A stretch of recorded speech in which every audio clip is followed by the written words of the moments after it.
I want every Northern Maester to scour their records for any mention of Dragonglass. Dragonglass kills White Walkers. It's more valuable to us now than gold. We need to find it, we need to mine it, we need to make weapons from it. In Season 7 of Game of Thrones, Dragonglass is getting name-dropped all over the place. We know it can kill White Walkers, but there has to be more to this mystery material. Oh, must be Dragonglass. Dragonglass? The Maesters call it obsidian. But before we get into that, for all your Ice and Fire needs, including Season 7 episode recaps and breakdowns, make sure to subscribe to GameSpot Universe. We have our Game of Thrones companion show, GameSpot of Thrones, every Monday. Enough about that, let's get into it. What the hell is Dragonglass? Where have we heard about it before? And what else can it do? Beware of spoilers, you have been warned. Dragonglass is what the people of Westeros call obsidian, which is also known as volcanic glass, which is a kind of rock that forms when lava cools rapidly. I mean, we have obsidian in real life, but in A Song of Ice and Fire, it has a little extra oomph. And by oomph, I mean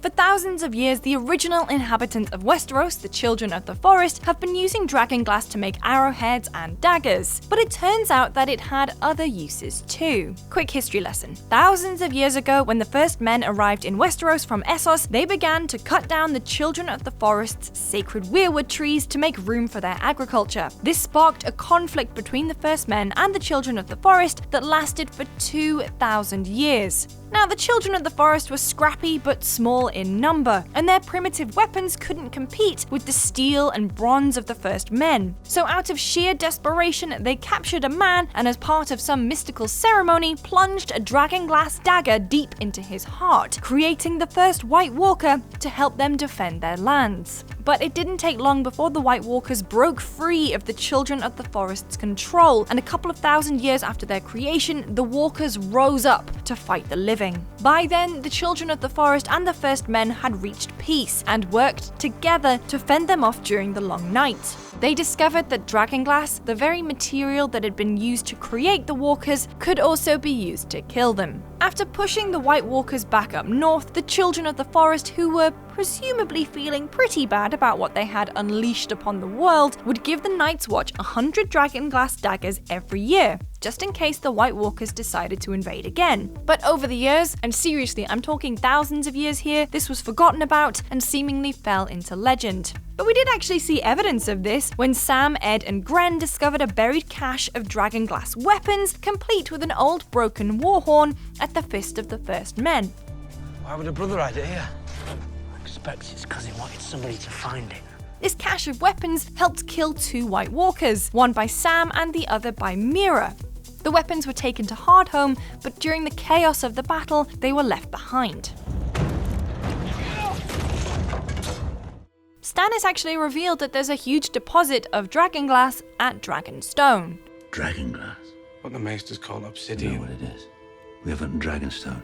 It's just a shame that no one really listened to him at the time. So now everyone who knows that the White Walkers are the real threat are desperately scrabbling around to find more dragonglass. If only someone had told them where to find it like 2 seasons ago. We have it in Dragonstone. Anyway, in some book stolen from the Citadel library in Old Town, Sam makes this Dragonstone dragonglass discovery again. That's dragonglass. A mountain of it. Beneath the ground. Stannis told me, but I didn't think this is important. Poor Stannis. But this shot is really cool because if you pause, zoom, and enhance on the text, we get to learn a little bit more about what dragonglass is and where it came from.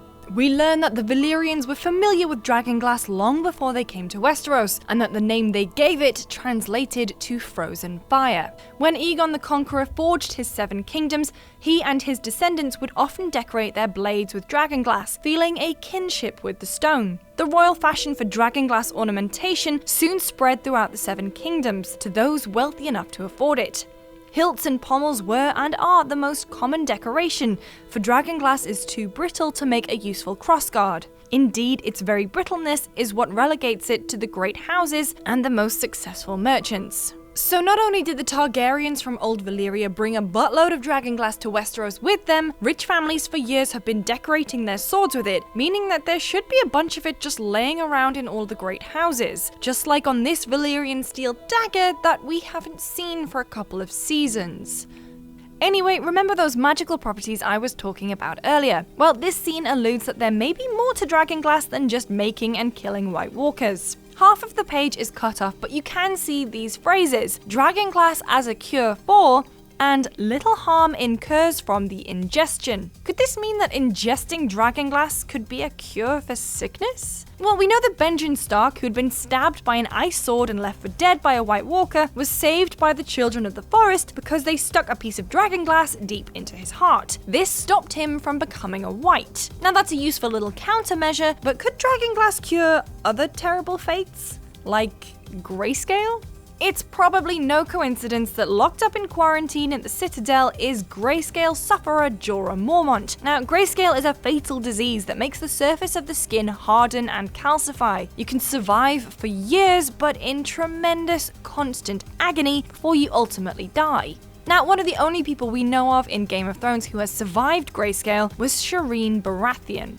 Her father Stannis brought the best maesters from all over the world together to try and heal her, and while she was never really cured, the disease did stop spreading, but no one really knows how. Think about it though, she did grow up in Dragonstone. We know there's a huge deposit of dragonglass there, maybe that's what saved her? So not only is dragonglass one of the only materials that can kill White Walkers, but it might also be the cure to one of the worst diseases in Westeros. We'll surely find out more about what this magical material can do later in this season of Game of Thrones. For episode breakdowns, make sure to check out GameSpot of Thrones every Monday, or check out our other features like Who the Hell is Azor Ahai by clicking here. Thanks for watching!